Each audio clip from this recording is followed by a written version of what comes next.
We found this book in the public domain, public access. No copyright infringement was intentional. And this book, via this particular video, is presented for educational purposes alone. The Life of Muhammad, from original sources by Sir William Muir, KCSI. He's got all his qualifications, PhD Bologna. A new and revised edition by T.H. Weir, BD-MRAS, lecturer in Arabic in the University of Glasgow. And this is the 1923 reprinted version. It had been published in the 1800s till again in 1923. Preface. The Life of Mohammed by Sir William Muir was first published in 4 volumes in the year 1861, with profuse notes and references, as well as introductory chapters on the early history of Arabia, and an essay on the sources for the biography of Muhammad, the Qur'an and tradition. In the second, 1876, and the third, 1894 editions, these introductory chapters, although of the highest interest in themselves, were omitted, or left out, or removed, as not being immediately relevant to the biography of the Arabian prophet. Moreover, most of the notes and all the references to original authorities were left out, the curious readers being referred for the latter to the first and larger form of the work. The text itself remained practically unaltered in all 3 editions. The present text is a revision in some matters of detail of that of the 3rd edition. All the learned author's expressions of opinion and the view he took of particular events have of course been left unaltered. The changes which have been made have been in respect of the form rather than of the substance. In the first place, the orthography of the Arabic proper names has been brought into line with modern usage. The name Mahomet was adopted by Principal Muir to designate the prophet following the established usage of Christendom, and had the further advantage of always distinguishing him from other persons of the same name, in whose case he wrote it Muhammad or Muhammad. First edition, page 16. The objection to this is that we now place the accent of the first syllable of the name Mahomet instead of the second, thus giving it an entirely wrong sound. Muhammad has therefore been used for all persons of that name in this edition. Other names which has become naturalized in English have been retained as in Muir. For example, Mecca, not Mecca; Caliph, not Khalifa; Medina, not Al-Medina. Opposing or opposite citation, page 6. On the other hand, the author has put at Taif instead of Muir's, of this person doing the preface, Muir's Taif, Aisha for Aisha, Az-Zubair for Zubair, and so on. Absolute consistency in these matters is not attainable. In the matter of the transliteration from Arabic into Roman letters, the system of the Royal Asiatic Society has been generally followed. Thus, DH is put for Muir's DZ, D, etc., etc. The heavier sound of T is represented by, and so forth. The 2, a European unpronounceable letter, Ain, is denoted by the rough breathing, the lighter Hamza being generally omitted, unless when it falls between 2 vowels. The long vowels are denoted by the long mark. The final H of the feminine is left out, although thus a final A may either correspond to a final H or final Y, as in Salama, Musa. No system of transliteration is perfect, and the present one aims only at enabling the reader correctly to pronounce the proper names, and if he wishes to turn them back into the Arabic original. In the first edition of the Life, the references were made to manuscript copies of the histories of Ibn Hisham, at Tabari, and Ibn Sa'ad, which were quite inaccessible to the ordinary reader. Since that date, excellent editions of all these have been published, and to these the references are made in the present revision. In the case of the Maghazi of Al-Waqidi, the condensed translation by the famous Professor Wellhausen is referred to as being more convenient and easy of reference than the Arabic text of Von Kremer, as well as because the latter is not available after the beginning of the 4th year of the Hijrah. On some points, the addition of Ibn Qutayba's Kitab al-Ma'arif by the late Dr. Ferdinand Wistenfeld has also been referred to as it groups together facts which occur separately in the histories which follow the order of time. References have not been given to the Diwan or poems of Hassan ibn Thabit, recently published in the Gibb Memorial Series, or when this was being written, before it was published, printed, etc., printed and published. Poems of Hassan ibn Thabit, recently published in the Gibb Memorial Series, as it is easily obtainable, and much of the material will be found in the biographies cited above. The text of the work has been left practically as it stood in the 3rd edition. In a few cases, a phrase has been changed so as to bring it nearer the original, and a variant account occurring in one of the old sources has been added. All such additions are enclosed within square brackets. And he gives thanks to people that helped him. And the artist's task of the compilation of an index, he owes thanks to MGW, and that's by THW, perhaps the author.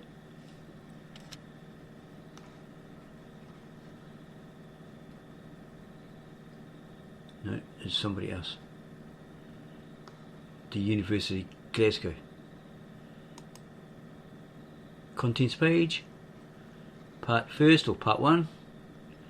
Or the first part. Contents page continued. And again. Arabian calendar. It says here the Arabian month is lunar.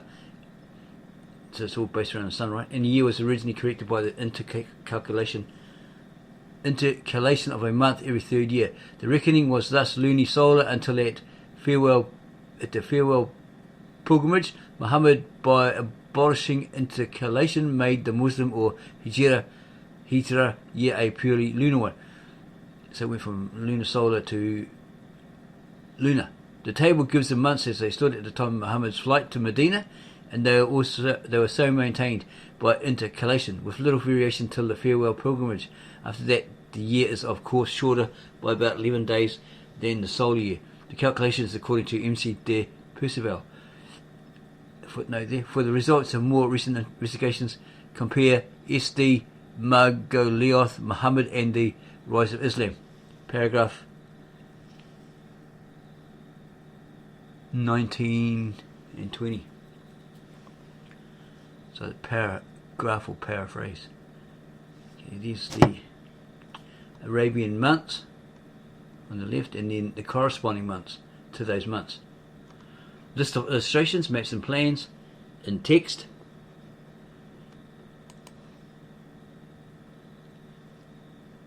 Errata, page 113 in L3C index for Sauda, read Sauda. Page 481 for 1704, read 1794. Introduction, chapter 1. Some notes in the margin by this author. Confidence in a narrative must vary with the medium through which it has been transmitted. The exploits of Hercules carry less conviction than feats of the heroes of Troy, while again the wanderings of Ulysses and the adventures of the early founders of Rome are regarded with incomparably less trust than the history of the Peloponnesian War or the fortunes of Julius Caesar. Thus there are 3 great divisions of ancient narrative. Legendary tales are based upon visionary materials, and it is doubtful whether they shadow forth facts or only myths and fancies. Okay, here's the ancient story, legendary, traditional, contemporary. And the rise of Islam belongs to 3 classes. Tradition and the rhapsodies of bards, or the songs of bards, have for their object actual or supposed events, but the impression of these events is liable to become distorted from the imperfection of the vehicle which conveys them. It is to contemporary history alone, or to history deriving its facts from contemporary records, that we accord a reliance which, proportions to the means and the fidelity of the observer may rise to absolute certainty. The narrative which we now possess of the origin of Islam does not belong exclusively to any one of these classes.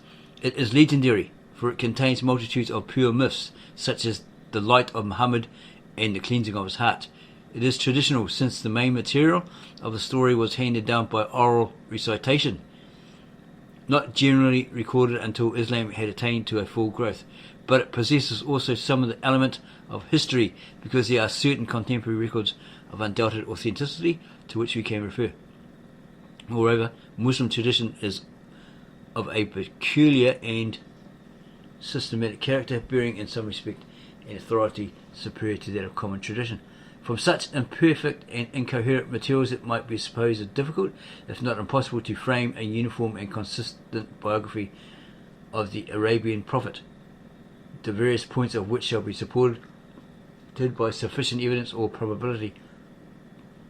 It will be the author's attempt to elucidate this topic, to inquire into the available sources for such a narrative, and the degree of credit to which they are severally entitled.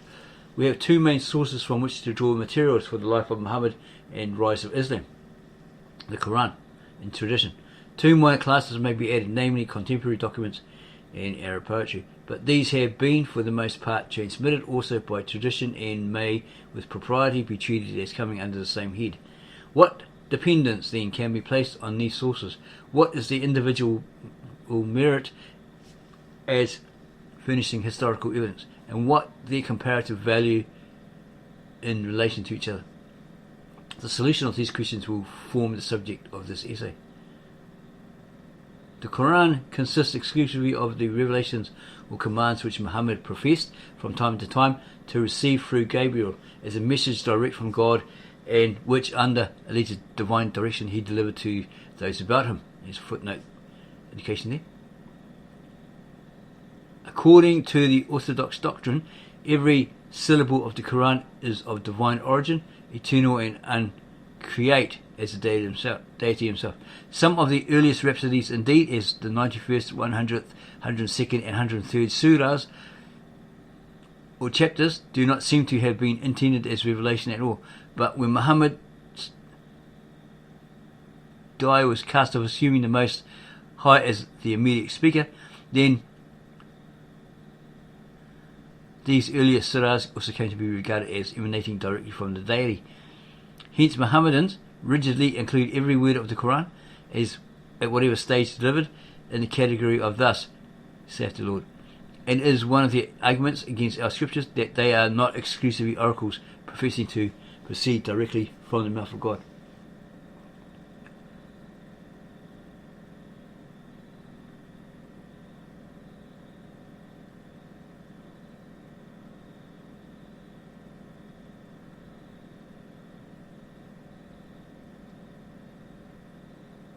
We have two main sources from which to draw the materials for the life of Muhammad and rise of Islam: the Qur'an and tradition. Two minor classes may be added, namely contemporary documents and Arab poetry, but these have been for the most part transmitted also by tradition.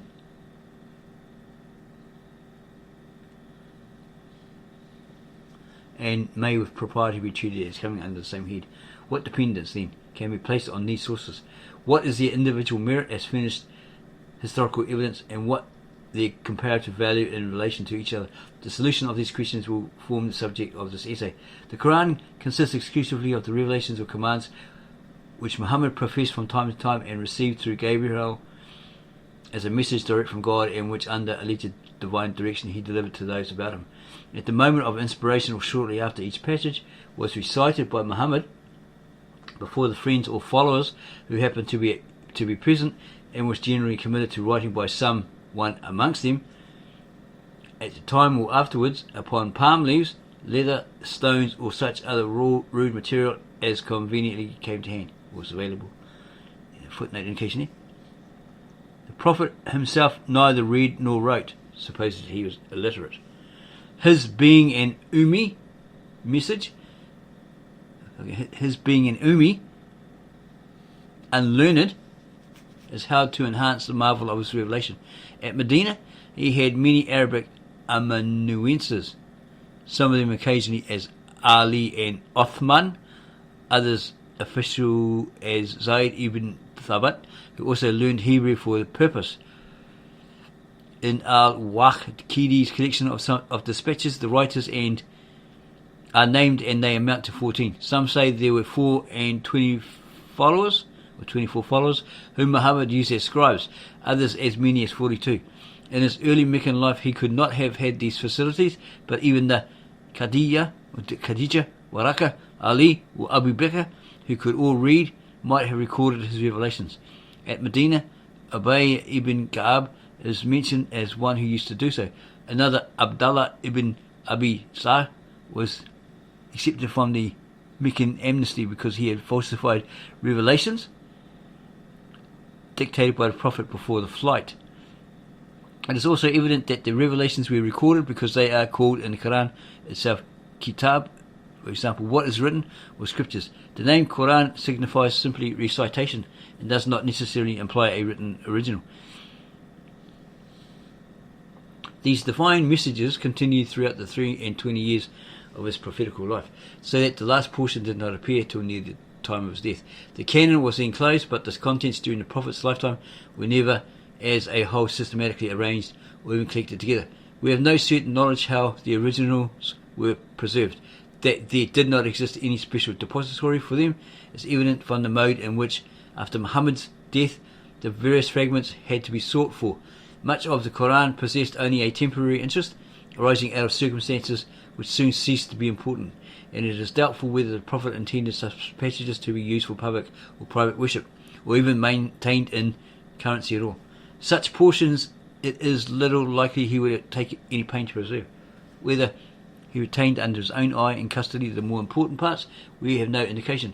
Perhaps he regarded them as sufficiently safe in the current copies, guarded by the miraculous tenacity of the Arab memory.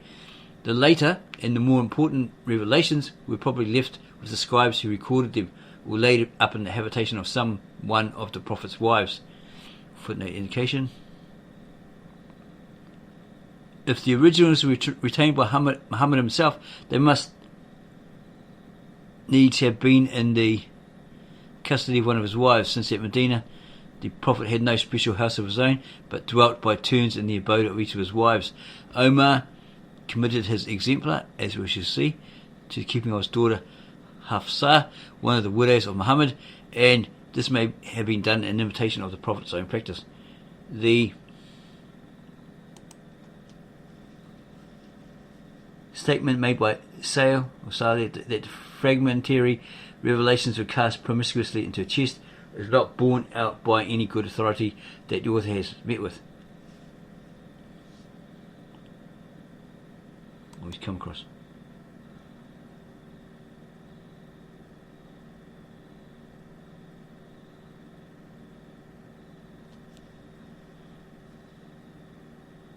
The later and the more important revelations were probably left with the scribes who recorded them, or laid up in the habitation of some one of the Prophet's wives. However this may have been, it is very certain that when Muhammad died there was nowhere any deposit of the complete series, and it may be doubted whether the original transcripts themselves were anywhere preserved. But the preservation of the various surahs during the lifetime of Muhammad was not altogether dependent on any such archives. The divine revelation was the cornerstone of Islam.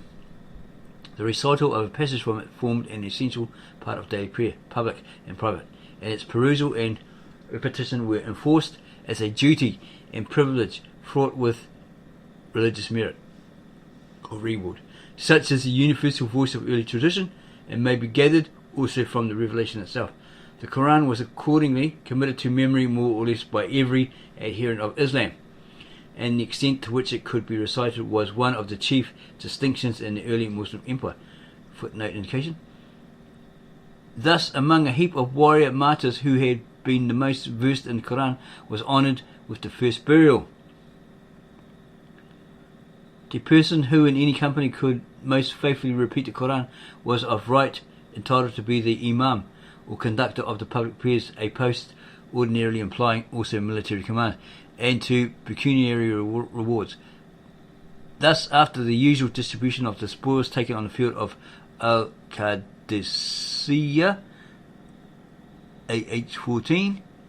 The residue was divided among those who knew most of the Qur'an.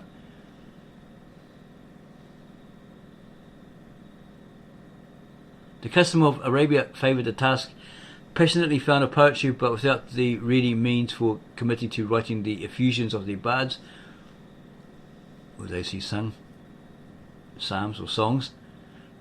The Arabs had long been used to imprint these, as well as the tradition of genealogical and tribal events, on the living tablet of the heart. The recollective faculty was thus cultivated to the highest pitch, and it was applied with all ardour of an awakened spirit to the Qur'an. Such was the tenacity of their memory, and so great the power of application, that several of his followers could, during the Prophet's lifetime, repeat with scrupulous accuracy the whole as then in use. Footnote 2. 4 or 5 such persons are named, and several others also what could be very nearly repeat the whole before Muhammad's death. We are not, however, to assume that the entire Qur'an was at this period repeated in any fixed order. The present compilation, indeed, is held by the Muslims who follow the arrangement prescribed by Muhammad. An early tradition might appear to imply some known sequence. Another footnote. Thus we read of certain companions who could repeat the whole Qur'an in a given time, which might be held to imply some usual connection of the parts, but the original tradition may have intended such portions only as were commonly used in public worship, and these may have followed both in copying and repetition from memory. Some understood order, or the tradition may refer to a later period when the order had been fixed by means of Omar's compilation. There was no fixed order observed as with lessons in Christian worship in the portions of the Qur'an recited at the public prayers. The selection of a passage was dependent on the will and choice of the Imam. Thus Abu Hurairah one day took credit to himself for remembering which surah the Prophet had read the day before, and on urgent occasions we hear of a short surah being used. It is only in private recitals that the whole or large portions of the Qur'an are said to have been recited consecutively. The common idea of the Mohammedans that the Qur'an was fixed by Muhammad as we have it now originates in the tradition that Gabriel had an annual recitation of the whole Qur'an with the Prophet, as well as in a desire to augment the authority of the book as it now stands. The internal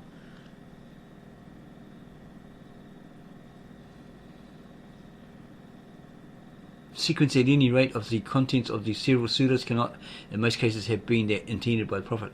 The constant chaotic mingling of subjects, disjoined as well by chronology as by the sense, a portion produced at Medina, sometimes immediately preceding a passage revealed long before at Mecca, a command put in some places directly after a later one which cancels or modifies it, or an argument suddenly disturbed by the interjection of a sentence foreign to its purport, and all this forbids us to believe that the present or indeed any complete arrangement was in use during Muhammad's lifetime. On the other hand, there is no reason to doubt that several at least of the surahs are precisely the same, both in matter and order, as Muhammad left them. And footnote indication. Where whole surahs were revealed at once, this would naturally be the case, but short passages were often given out in driblets and even single verses as occasion required. With regards to these, it is asserted in some traditions that Muhammad used to direct his amanuensis to enter them in the surah which treated of such and such a subject. This, if authentic, and it is probably founded on fact, would indicate that Muhammad intended the Qur'an to be arranged according to its matter and not chronologically. There are also several surahs which, from the unity of subject or from the form of composition, are evidently complete and integral. Such are the history of Joseph, Surah 12, and the Psalm descriptive of paradise, Surah 55, is it? Is that 55 or? Quoted in chapter 4. The traditions just cited as to the number of surahs which some of the companions could repeat and which Muhammad himself repeated on his deathbed also imply the existence of such surahs in a complete and finished form.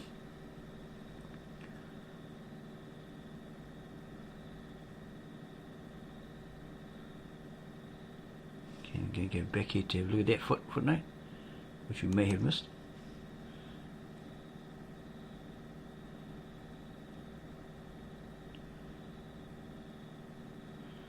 There is reason to believe that the chief surahs, including all passages in most common use, were fixed and known by name or other distinctive mark.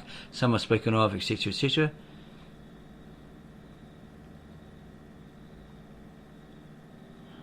And well authenticated traditions as having been so referred to by Muhammad himself. Thus he recorded his fugitive followers as the discomfiture of Hunayn by shouting to them as the man of the Surat al-Baqarah. Ibn Ishaq has not this expression. Example, Surah 2. Several persons are stated by tradition to have learnt by heart a certain number of surahs in Muhammad's lifetime. Thus, Abdullah ibn Mas'ud learned 70 surahs from the Prophet's own mouth, and Muhammad on his deathbed repeated 70 surahs, among which were the 7 long ones. These traditions signify a recognized division of at least some part of the revelation into surahs, if not a usual order in repeating the surahs themselves. The irregular interposition and orderless disposal of the smaller fragments have indeed frequently destroyed the sequence and produced a perplexing confusion. Still, the fact remains that the fragments themselves were strictly and exclusively Muhammad's own composition, and were learned or recorded under his instruction, and this fact stamps the Qur'an, not merely as formed out of the Prophet's own words and sentences, but to a large extent as his in relation to the context also. However, retentive the Arab memory, we should still have regarded with distrust a transcript made entirely from the source, but there is good reason for believing that many fragmentary copies, embracing amongst them the whole Qur'an, or nearly the whole, were during his lifetime made by the Prophet's followers. Writing was without doubt generally known at Mecca, long before Muhammad assumed the prophetical office, and at Medina many of his followers were employed by the Prophets in writing his letters or dispatches. Footnote 1. At-Tabari, I. 1782.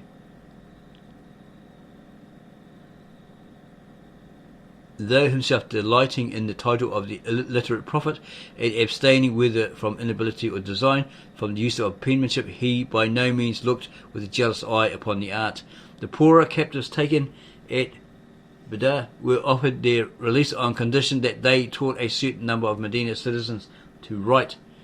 And although the people of Medina were not so generally educated as those of Mecca, yet many are noticed as having been able to write before Islam. Footnote 2. Thus, to cite one out of a score of instances, Al-Waqidi says that Abul Abbas used to write Arabic before the rise of Islam, while as yet writing was rare among the Arabs. The ability thus existing, it may be safely inferred that the verses so indefatigably committed to memory would be likewise committed carefully to writing. We also know that when a tribe first joined Islam, Muhammad was in the habit of deputing one or more of his followers to teach them the Qur'an and the requirements of the faith. We are frequently informed that they carried written instructions with them on the latter point, and they would naturally provide themselves also with transcripts of the more important parts of the revelation, especially those upon which the ceremonies of Islam were founded, and such as were usually recited in a public service. Besides the references in the Qur'an to its own existence in a written form, express mention is made in the account of Omar's conversion of a copy of the 20th Surah as used in his sister's family. Footnote indication. The Qur'an, none shall touch the same excepting such as are clean. EV 80. This passage was referred to by the sister of Omar when as conversion she refused to let him take her copy of Surah 20 into his hands. This refers to a period preceded by 3 or 4 years, the immigration to Medina. If transcripts of revelations were made and in common use at that early time when the followers of Islam were few and oppressed, it is certain that they must have multiplied exceedingly when the Prophet came to power and his book formed the law of Arabia. But such Transcripts were like the portions committed to memory, mere fragments compiled and put together with little or no connection of subject and date. The surahs used in public worship for private perusal and recitation would be those of which the greatest number of copies existed. Transcripts of the earliest surahs and of those of evanescent interest, if extant at all, would be few in number. Such was the condition of the text during Muhammad's lifetime, and such it remained for about a year after his death, imprinted upon the hearts of his people, and fragmentary transcripts increasing daily. The two sources would correspond closely with each other, for the Qur'an, even during the Prophet's lifetime, was regarded with a superstitious awe as containing the very words of God, so that any variations would be reconciled by a direct reference to Muhammad himself. Footnote there. 2. We meet with instances of such references made in case of doubt to Muhammad by Omar ibn Mas'ud and Ubay ibn Ka'b, and after his death to the originals or to copies or to the memory of the Prophet's confidential friends and amanuenses. It was not until the overthrow of Muslima, when great carnage took place amongst the Muslims at Al-Yamama, and large numbers of the best reciters of the Qur'an were slain, that a misgiving arose in Omar's mind as to the uncertainty which would be explained regarding the text, when all those who had stored it in their memories should have passed away. I fear, said he, addressing the Caliph Abu Bakr, that slaughter may again wax hot amongst the reciters of the Qur'an in other fields of battle, and that much may be lost therefrom. Now, therefore, my advice is that thou shouldest give speedy orders for the collection of the Qur'an. Abu Bakr agreed, and thus made known his wishes to Zayd ibn Thabit, the Prophet's chief amanuensis. Thou art a young man and wise, against whom no one amongst us can cast an imputation, and thou wast wont to write down the inspired revelations of the Prophet of the Lord. It's amazing how they speak Shakespeare, right? Shakespeare speak. Wherefore, now search out the Qur'an and bring it together. So new and unexpected was the enterprise that Zayd at first shrank from it, and doubted the propriety or even lawfulness of attempting that which Muhammad had neither himself done or commanded to be done. At last, yielding to the joint entreaties of Abu Bakr and Omar, he sought out the surahs and fragments from every quarter, and gathered them together from date leaves and tablets of white stone, and from the breasts of men. Footnote indication. Other traditions add fragments of parchment or papers, pieces of leather, and the shoulder and rib bones of camels and goats. Leather was frequently used for writing, and many of Muhammad's treaties and letters were recorded on it. There is a curious tradition regarding a man who used a leather letter received from Muhammad for the purpose of mending his bucket, and whose family were thence called the children of the cobbler. By the labours of Zayd, these scattered and confused materials were within 2 or 3 years reduced to the order and sequence in which we now find them, and in which it is said that Zayd used to repeat the Qur'an in the presence of Muhammad. The original copy thus prepared was committed by Omar to the custody of his daughter Hafsa, the Prophet's widow.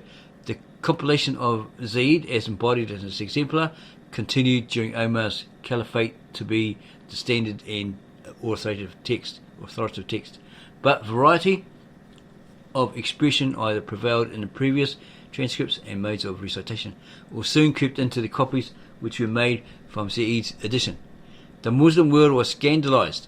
The revelation as sent down from heaven was one, but where was now its unity? Hadhaifa, who had warred in Armenia and Azerbaijan, and had observed the different readings of the Syrians and of the men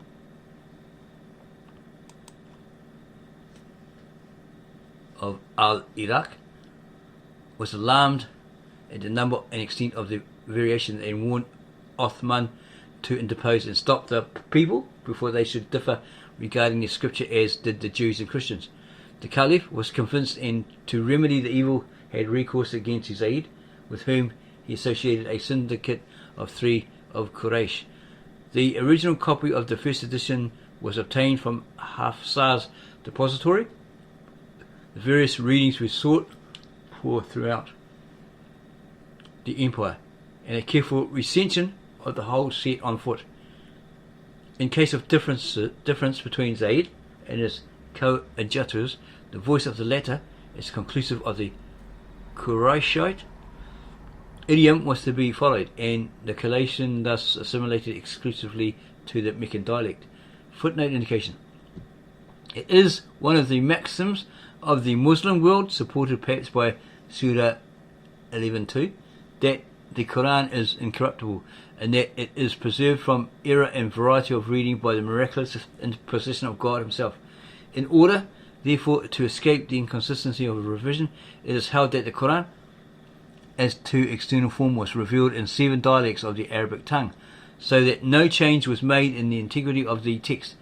The expression, however, means no more than this, that the words of the surahs were not fixed, but might be recited in an indefinite number of ways.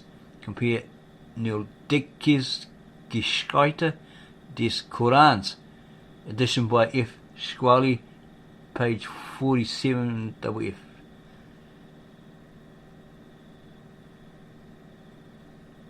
Transcripts were multiplied and forwarded to the chief cities in the empire, and previously existing copies were all, by the Caliph's command, committed to the flames.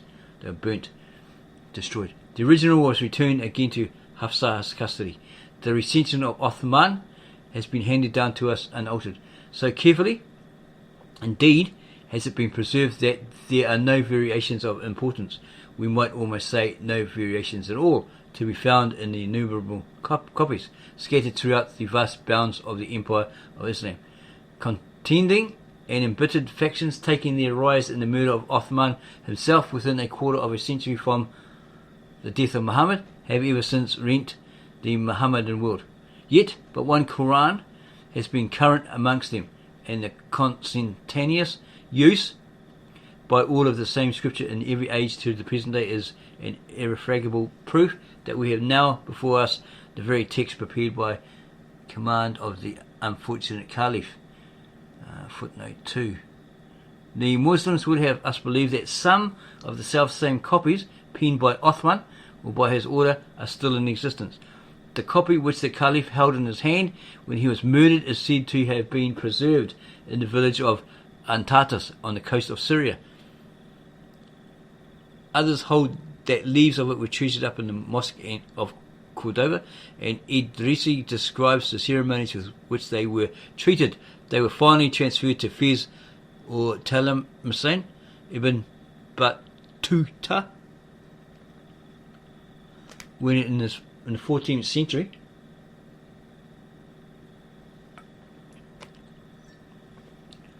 he visited Basra, declared that this manuscript was then in its mosque, and that the marks of the Caliph's blood were still visible, according to tradition, at the words, God shall avenge thee against them.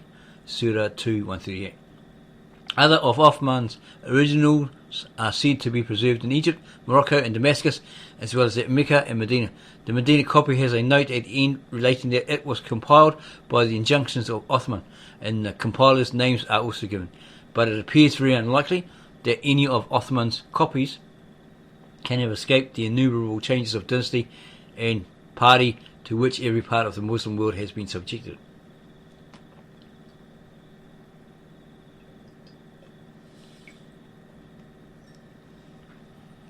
Any very ancient copy might come to be called that of Uthman. The oldest copies of the Qur'an belong probably to the 3rd century of the Hijrah. A few may belong to the 2nd. Compare Neoldickes Geschichte des Qur'ans, 1860, page 325.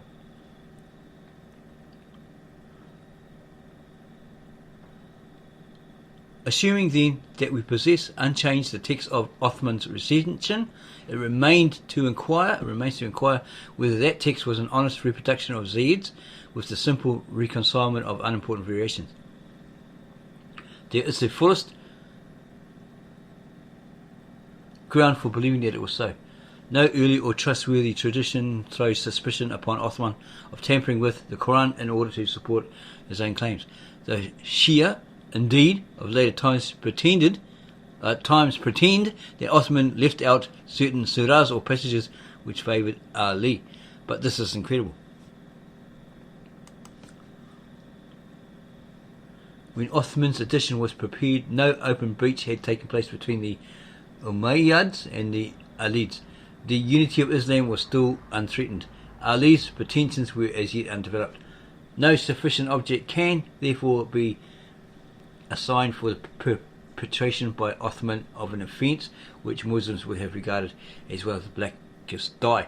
Again, at the time of the recension, there were still multitudes alive who had the Qur'an by heart as they had heard it originally delivered, and copies of any passages favouring Ali, had any ever existed, must have been in the hands of his numerous adherents, both of which sources would have proved an effective check upon any attempt at suppression. Further, the party of Ali, immediately on Othman's death, assumed an independent attitude and raised him to the caliphate. It is conceivable that, when thus arrived at power, they would have tolerated a mutilated Qur'an, mutilated expressly to destroy their leader's claim, yet we find that they continued to use the same Qur'an as their opponents and raised no shadow of an objection against it. Footnote 1. So far from objecting to Uthman's revision, Ali multiplied copies of it. Among other manuscripts, supposed to have been written by Ali himself, one is said to have been preserved at Mashhad, Ali, as late as the 14th century, which bore his signature. Some leaves of the Qur'an, said to have been copied by him, are now in the Lahore Tosha Khana. Others in the same repository are ascribed to the pen of his son, Al-Hussein. Without leaning on such uncertain evidence, it is sufficient for our argument that copies of Othman's Qur'an were notoriously used and multiplied by Ali's partisans and have been so used and multiplied to the present day. Ali was moreover deeply versed in the Qur'an, and his memory, if tradition be true, would amply have sufficed of itself to detect, if not to restore, any passage that had been tampered with. Ali said of himself, "There is not a verse in the Qur'an of which I do not know the matter, the parties to whom it refers, and the place and time of its revelation, whether by night or by day, whether in the plains or upon the mountains." We may then safely conclude that Othman's recension was what it professed to be, namely the reproduction of the text of Zayd with a more perfect conformity. It is true to the dialect of Mecca and the elimination of the various readings prevalent throughout the realm, but still a faithful reproduction. The most important question yet remains whether Zayd's collection was itself an authentic and exhaustive collection of Muhammad's revelations. The following considerations warrant the belief that it was authentic and in the main as complete as at the time was possible. First, Abu Bakr, under whose direction it was undertaken, was a sincere follower of Muhammad and an earnest believer in the divine origin of the Qur'an. His faithful attachment to the Prophet's person, conspicuous for the last 20 years of his life, and his simple, consistent and unambitious deportment as Caliph, admit no other supposition. Believing the revelation of his friend to be the revelations of God himself, his first object would be to secure a pure and complete transcript of them. A similar argument applies with equal force to Omar, under whose caliphate the revision was completed. From the scribes employed in the compilation to the humblest believer who brought to Zayd his little store of writing on stones or palm leaves, all would be influenced by the same earnest desire to reproduce the very words the Prophet had declared to be his message from the Lord. A similar guarantee existed in the feelings of the people at large, in whose soul no principle was more deeply rooted than an awful reverence for the supposed word of God. The Qur'an itself contains frequent denunciations against those who should presume to fabricate anything in the name of the Lord, or conceal any part of that which he had revealed. Such an action, declared to be the height of impiety, we cannot believe that the first Muslims in the early ardour of their faith and love would have dared to contemplate. Second, the compilation was made within 2 or 3 years of Muhammad's death. We have seen that some of his followers had the entire revelation, excepting perhaps some obsolete fragments, by heart, that every Muslim treasured up portions in his memory, and that there were official reciters of it for public worship and tuition in all countries to which Islam extended. These formed a living link between the revelation fresh from Muhammad's lips and Zayd's collection. Thus the people were not only sincere in wishing for a faithful copy of the Qur'an, they were also in possession of ample means for realizing their desire and for testing the accuracy and completeness of the book now placed in their hands. Third, a still greater security would be obtained from the copies of separate portions made in Muhammad's lifetime, and which must have greatly multiplied before the Qur'an was compiled. These were in the possession probably of all who could read, and as we know that the compilation of Zayd came into immediate and unquestioned use, it is reasonable to conclude that it embraced and corresponded with every extant fragment, and therefore, by common consent, superseded them. We hear of no fragments, sentences or words omitted by the compilers, nor of any that differed from the received edition. Any such would undoubtedly have been preserved and noticed in those traditional repositories, which treasured up the minutest and most trivial acts and sayings of the Prophet Muhammad. Fourth, the contents and arrangement of the Qur'an speak forcibly for its authenticity. All the fragments have, with artless simplicity, been joined together. The patchwork bears no marks of a designing genius or moulding hand. It testifies to the faith and reverence of the compiler and proves that he did no more than simply collect the sacred remains and place them in juxtaposition. Hence, the interminable repetitions, the weariness, reiteration of the same ideas, truths and doctrines, scriptural stories and Arab legends, told over and over again, with little or no verbal variation. Hence also the pervading want of connection and the startling chasm between adjacent passages.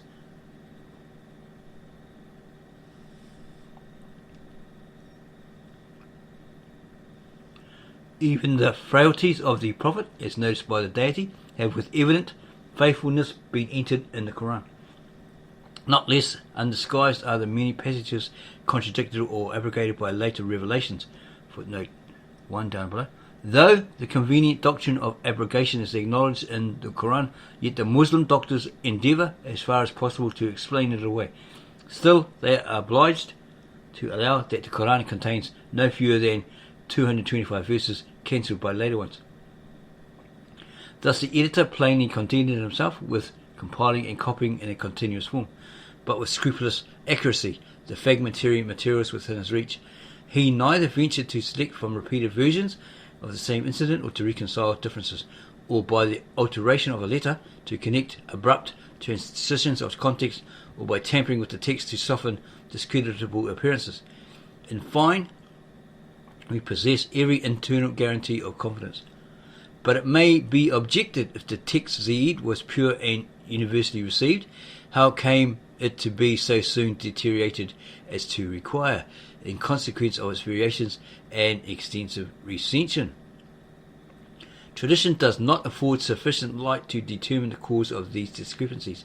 They may have been due to various readings and transcripts that remained in the possession of the people, or have originated in the diverse dialects of Arabia, and different modes of pronunciation and orthography, or have sprung up naturally in the already vast domains of Islam, before strict uniformity was officially enforced.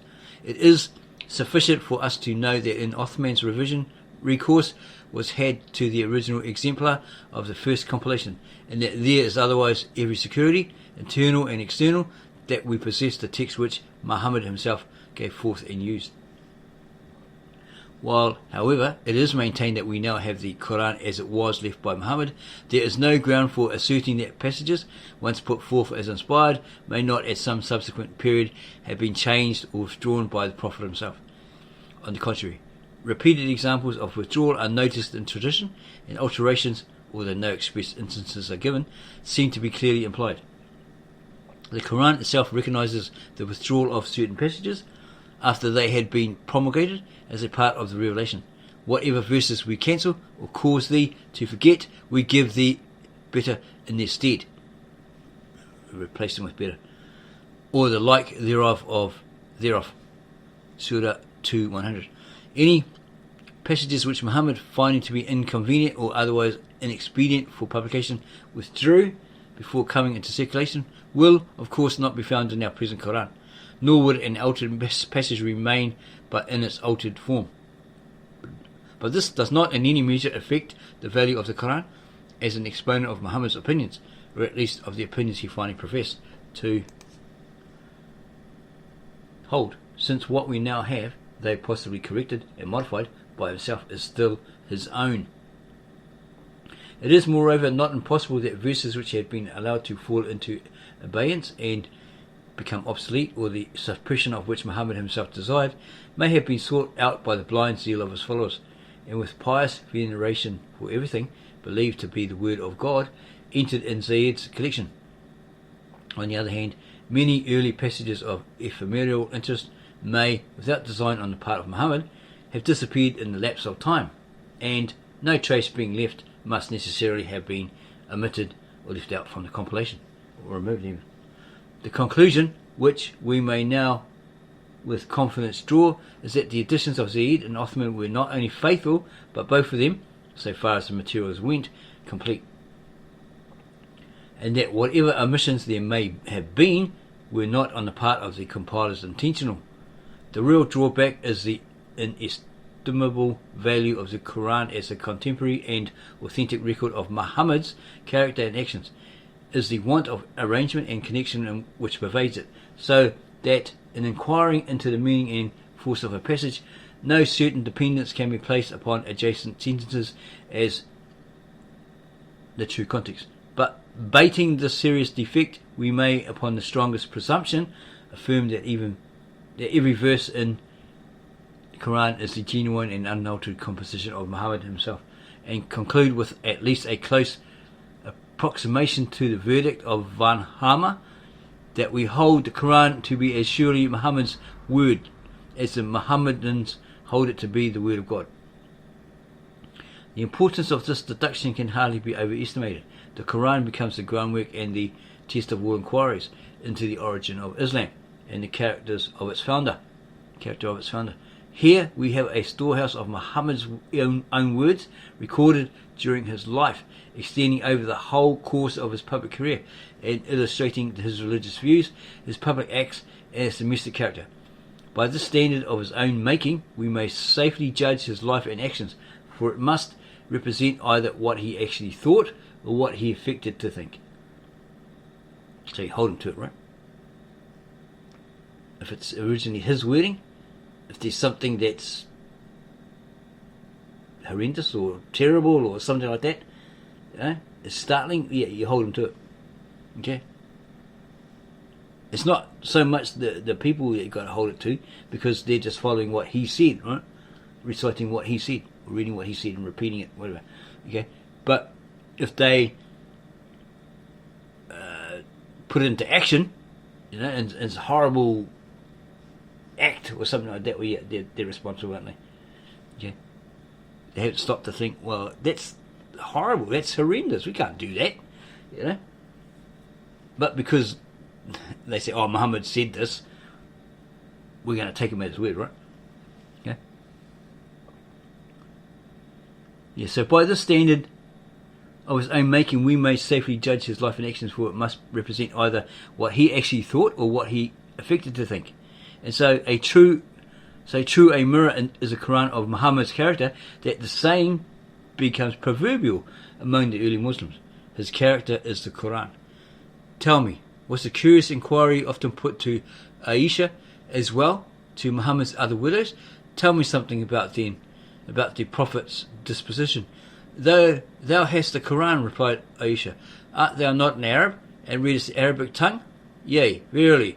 Then why take the trouble to inquire of me? You can read it for yourself, basically. For the Prophet's disposition is no other than the Qur'an itself. Of Muhammad's biography, the Qur'an is the keystone. A source second only to the Qur'an would be the Diwan or poems of Hassan ibn Thabit, if we could be certain that in any given instance these were genuine. These poems have been edited recently, 1910, in the Gibb Memorial Series. The verses of other contemporary poets such as Al-Ashar, compare Ibn Hisham, page 255f, would be of first-rate value if the authenticity were established or proven, right?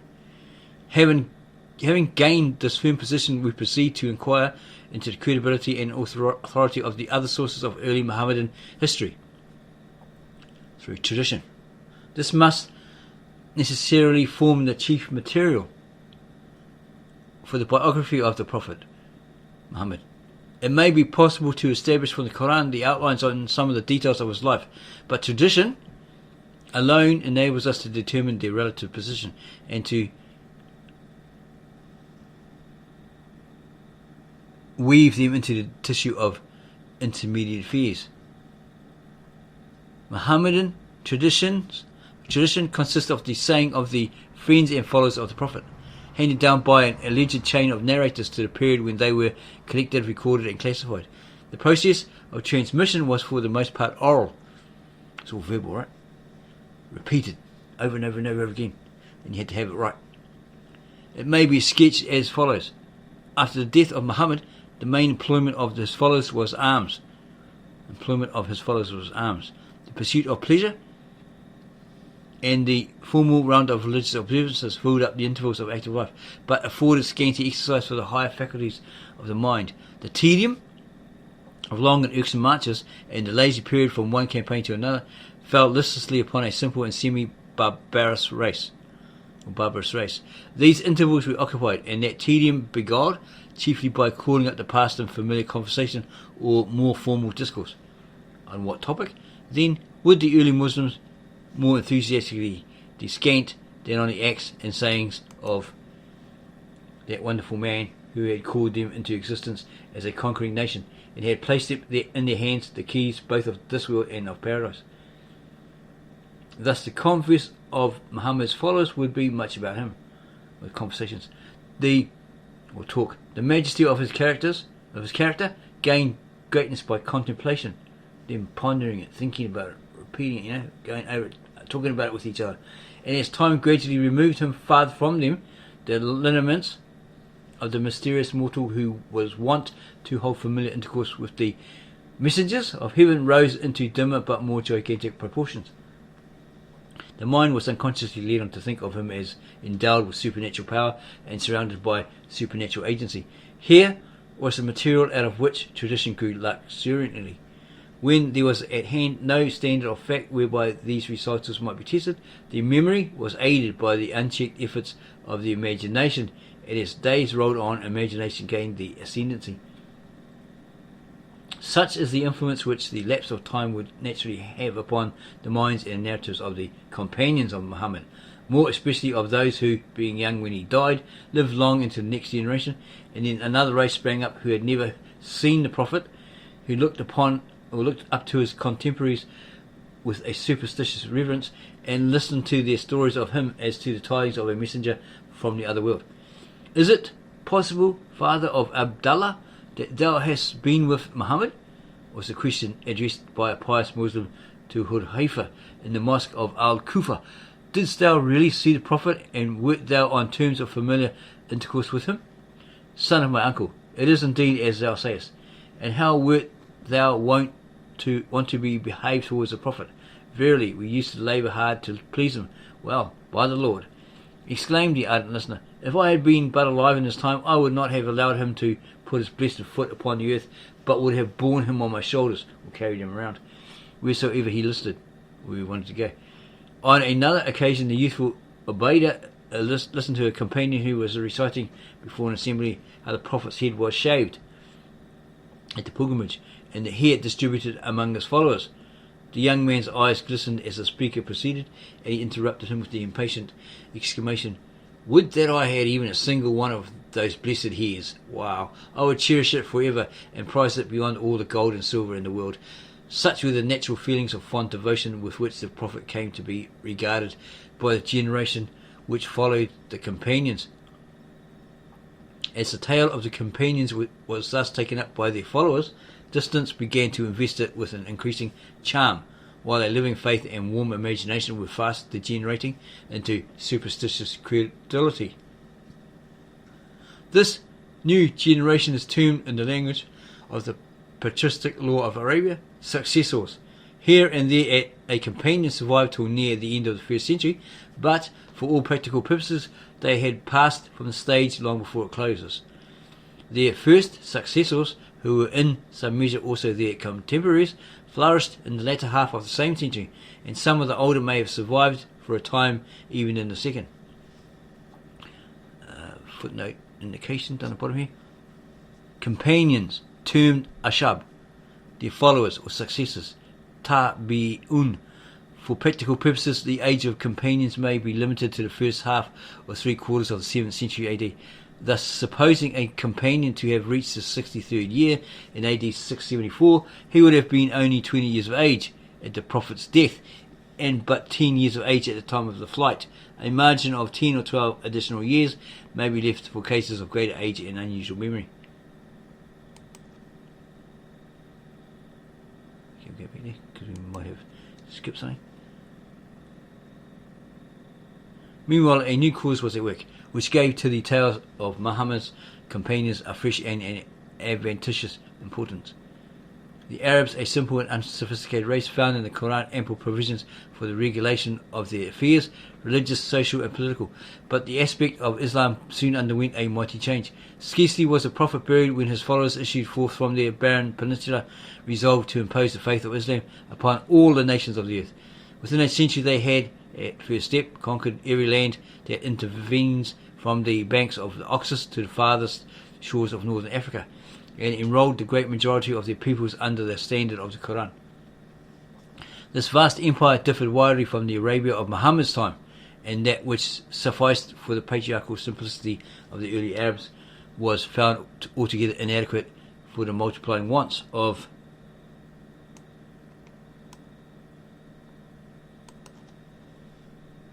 their descendants. Crowded cities like Al-Kufa, Cairo and Damascus required elaborate laws for the guidance of their course of justice. Widening political relations demanding a system of international equity, the speculations of a people before whom literature was throwing open her arena, and the controversies of eager factions on nice points of doctrine were impatient of the narrow limits which confined them. All called loudly for the enlargement of the scanty and naked dogmas of the Revelation and for the development of its rudimental code of ethics.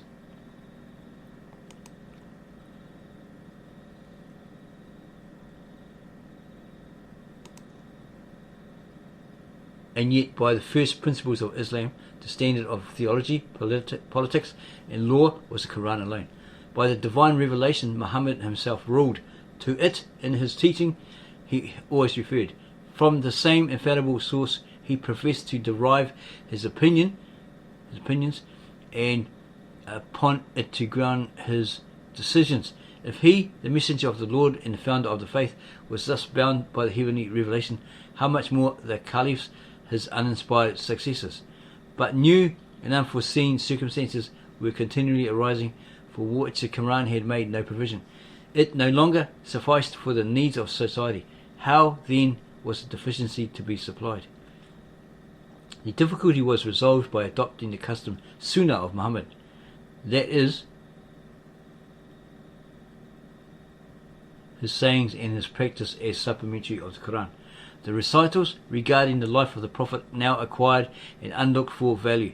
He had never held himself infallible except when directly inspired of God, but this new doctrine assumed that a heavenly and unerring guidance pervaded every word and action of his prophetic life.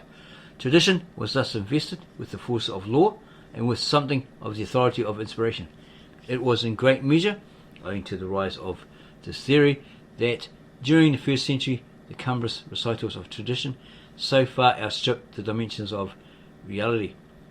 The prerogative now claimed for tradition stimulated the growth of evidence and led to the preservation of every kind of story, spurious or real, touching the Prophet.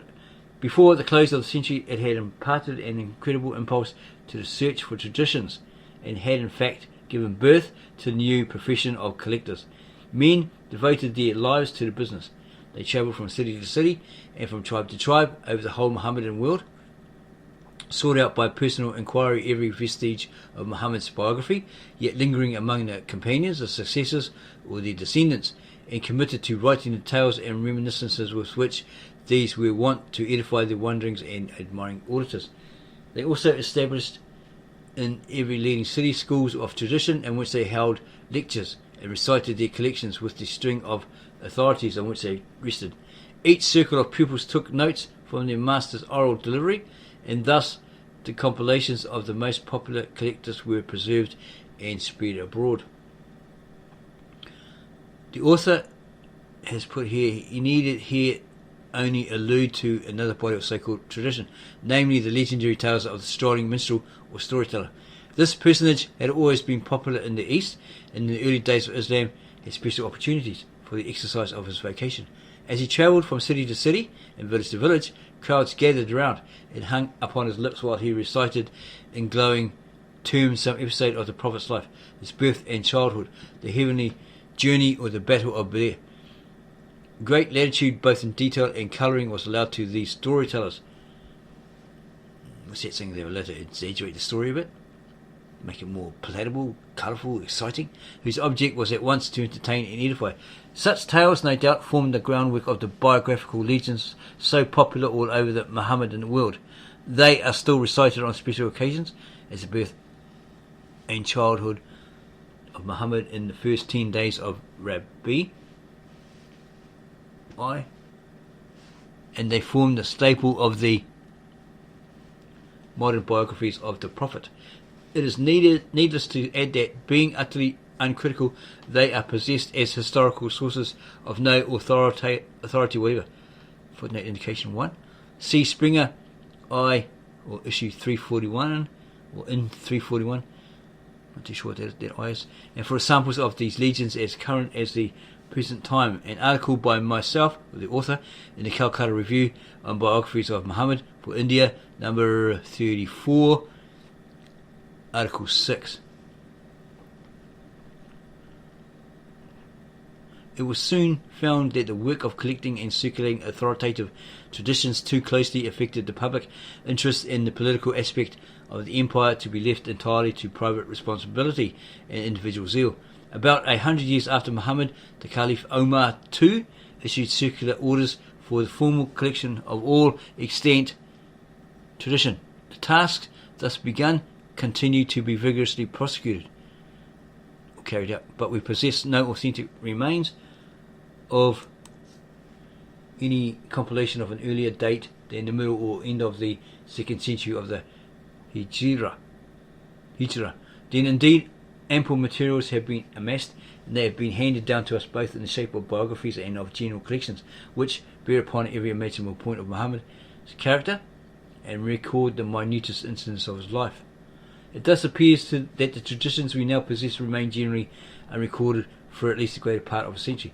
It is not, indeed, asserted that some of Muhammad's sayings may not have been noted down in writing during his lifetime, and from that source copied and writing during from that source copied and propagated afterwards.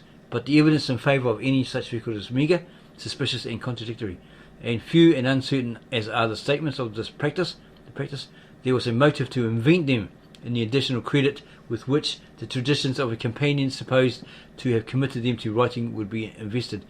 It is indeed hardly possible that if the writing down of Muhammad's sayings had prevailed as a custom during his life, we should not have had frequent intimation of the fact, with notices of the writers and special references to the nature, contents and peculiar authority of the records. But no such references or quotations are anywhere to be found. It cannot be asserted that the Arabs trusted so implicitly to their memory that they regarded oral to be as authoritative as recorded narratives. and therefore, had these existed, would not have cared to notice them. For we see that Omar was afraid lest even the Qur'an, believed by him to be divine in itself, the subject of heavenly care, should become defective if left to the memory of man. Just as little weight, on the other hand, should be allowed to the tradition that Muhammad prohibited his followers from the practice of noting down his words. The truth appears to be that there was at the first no such practice, and that the story of the prohibition, though spurious, embodies the afterthought of serious Mohammedans as to what Muhammad would have said had he foreseen the loose and fabricated stories that sprang up, and the danger his people would fall into of allowing tradition to supersede the Qur'an. The risk of tradition, in truth, were as little thought of as its value was perceived till many years after Muhammad's death.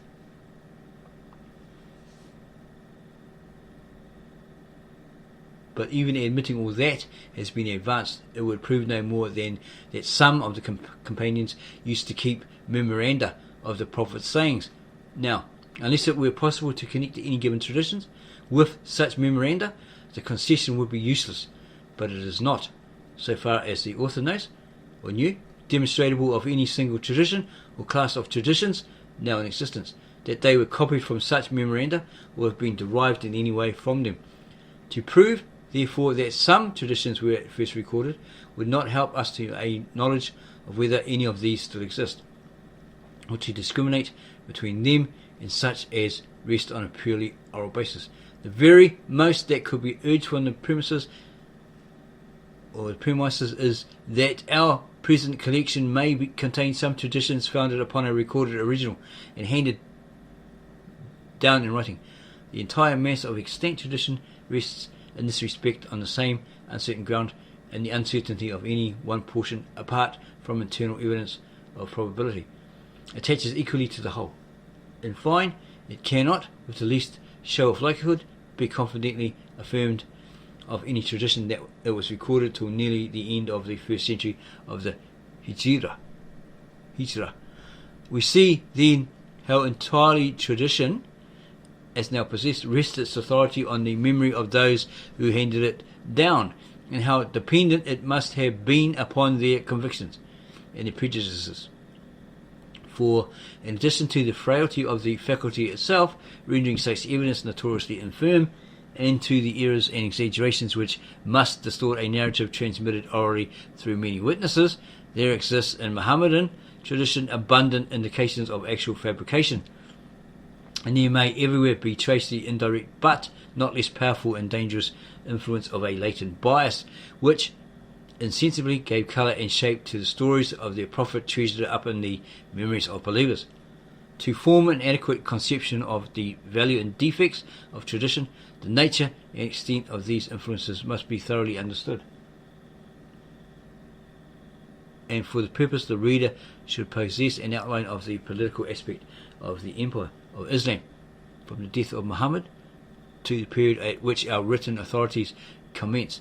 Such an outline the author will now endeavour to supply.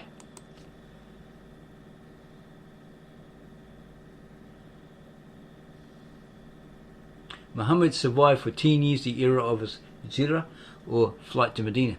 The caliphates of Abu Bakr and Omar occupied the 13 succeeding years, during which the newborn empire, animated by the ruling passion of universal dominion, was unbroken by schism.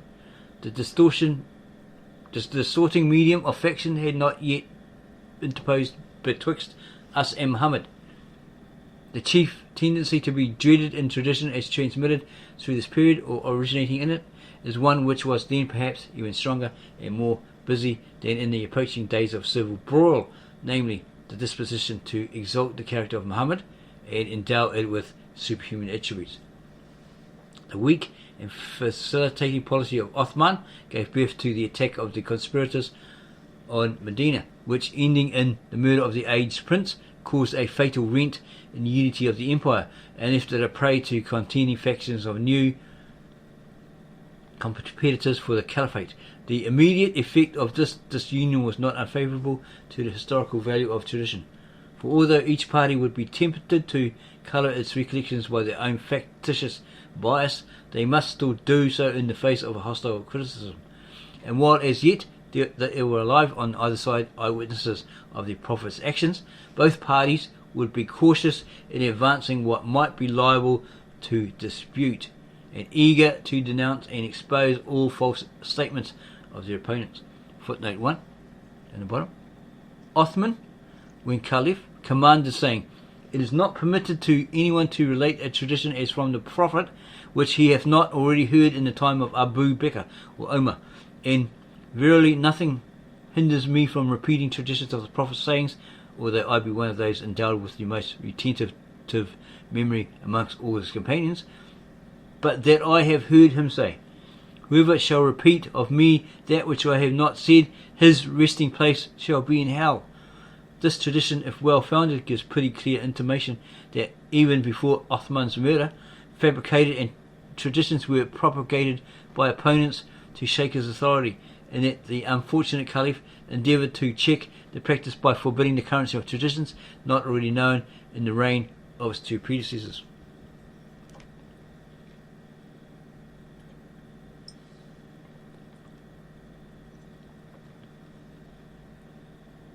The Caliphate of Ali, after a troubled and doubtful existence of 4.5 years, was terminated by assassination, and the opposing faction of the Umayyads then gained undisputed supremacy. During the long reign of Muawiyah, for example, to 60 AH, and indeed more or less throughout the Umayyad rule, the influence of the reigning power directly opposed the interested dogmas of the adherents of Muhammad's immediate family. The authority of a line deriving its descent from Abu Sufyan, so long the grand opponent of the Prophet, may have softened the asperity of tradition regarding the conduct of their progenitor, while it added in the chorus of glory to Muhammad. But it would be tempted to none of those distorting elements, the object of which was to make out a divine right of succession in favour of the descendants of the founder of Islam, and which for that end invested the heroes with virtues and attributed them actions which never had existence. Such in the process of time were the motives, and such the practice of the partisans of the house of Ali and of Al-Abbas, the son-in-law and uncle of Muhammad. In the early part, however, of the Umayyad succession, these insidious tendencies had but little room for play. The fiction of divine right, even had it been thought of, contradicted too directly the knowledge and convictions of the early Muslims to have met with support. The unqualified opposition of a large section of Muhammad's most intimate friends to Ali himself shows how little ground there was for regarding him as a peculiar favourite of heaven. The Khawarij, or sectarians of the theocratic principle, and the extreme opponents of the Umayyads, went the length of condemning and rejecting Ali for the scandalous crime of parleying with the denounced Muawiyah. It is hence evident that the extravagant pretensions of the Alids and Abbasids were not entertained or even dreamt of in the early days of the Umayyad Caliphate. During the first century, the main fabric of tradition grew up and assumed permanent shape. Towards its close, all surviving traditions began to be systematically sought out and openly put on record. The type then moulded could not be but be maintained, at least in the chief features, ever after. Subsequent sectaries might strive to recast it. Their efforts could secure but partial success, because the only standard they possessed had been formed under Umayyad influence. In the traditional impress of this period, although features of the Prophet were magnified into majestic and supernatural dimensions, yet the character of his friends and followers and the general events of early Islam were undoubtedly preserved with very tolerable accuracy, and thus a broad basis of historical truth maintained. But in the latter part of the first century, an undercurrent of great volume and intensity commenced to flow. The adherents of the house of Ali, beaten in the field and in all attempts to dethrone the Umayyads, were driven to other expedients, and the keystone of their machinations was the divine right of the family of their prophets to both temporal and spiritual rule.